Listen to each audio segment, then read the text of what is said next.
देवदास की हीरोइन, जिसकी खूबसूरती के पढ़े जाते थे कसीदे, अचानक हुआ ग्लैमर से मोहभंग, बन गई सन्यासी देव आनंद। और दिलीप कुमार के साथ काम करने वाली बला की खूबसूरत हीरोइन ने न सिर्फ अपनी खूबसूरती बल्कि अपनी कला से लोगों का दिल जीता था। लेकिन करियर की पीक पर पहुंचकर उनका एक्टिंग से मोह भंग हो गया और वो धर्म की राह पर चल पड़ी।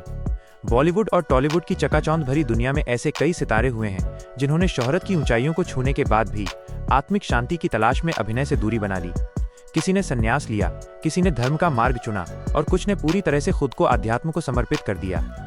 ऐसी ही एक अलौकिक छवि की धनी थी हिंदी और बंगाली सिनेमा की दिग्गज अभिनेत्री सुचित्रा सेन। फिल्मी दुनिया में सफल करियर होने के बाद भी उन्होंने अध्यात्म में शांति की तलाश की। उन्होंने अपना करियर त्याग सादगी भरा जीवन अपना लिया और पूरी तरह से धर्म की राह में डूब गईं। इन फिल्मों से मिली सुचित्रा को पहचान। 1950 से लेकर 70 के दशक तक सुचित्रा सेन का नाम पर्दे पर किसी जादू से कम नहीं था। उनकी गहरी आंखों और प्रभावशाली अभिनय ने लाखों दर्शकों को मंत्रमुग्ध कर दिया। फिल्म आंधी में संजीव कुमार के साथ उनकी भूमिका आज भी दर्शकों के दिलों में जीवंत है। देवदास 1955, बॉम्बे का बाबू 1960, ममता 1966 जैसी फिल्मों में उन्होंने जो संवेदनशीलता और गरिमा दिखाई, जो उन्हें एक कालजयी अभिनेत्री बनाती है। लेकिन 1978 में जब उनके करियर पीक पर था और सितारे बुलंद थे, तो उन्होंने फिल्मी दुनिया को अचानक ही अलविदा कह दिया। उनकी आखिरी फिल्म प्रणय पाशा रही।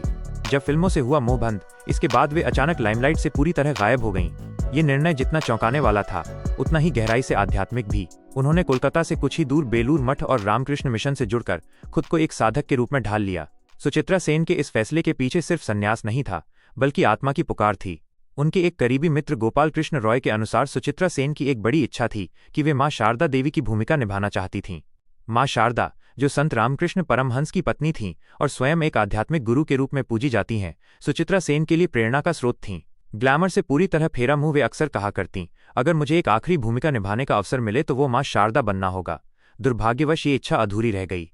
अपने जीवन के अंतिम सालों में सुचित्रा सेन ने पूरी तरह से एकांत को अपना लिया। कोलकाता के दक्षिणी इलाके में स्थित अपने फ्लैट में वे बेहद साधारण जीवन जीने लगीं। न कोई सामाजिक कार्यक्रम, न मीडिया से संपर्क, हर चीज से उन्होंने दूरी बना ली थी। उन्होंने अपना ज्यादातर समय धार्मिक ग्रंथों के अध्ययन, ध्यान और भक्ति गीतों की मधुर स्वर लहरियों में बिताया। कैसे बीता अंतिम वक्त जब उनका स्वास्थ्य बिगड़ने लगा और वे कोलकाता के बेलव्यू क्लिनिक में भर्ती हुईं, तब भी उनका अध्यात्म के प्रति समर्पण कम नहीं हुआ। उनके बिस्तर के पास मां शारदा की तस्वीर और रामकृष्ण मिशन के ग्रंथ रखे रहते थे। अस्पताल में भक्ति संगीत बजाना उनकी विशेष मांग थी और रामकृष्ण मिशन के भिक्षु अक्सर उन्हें मिलने आते आशीर्वाद देते।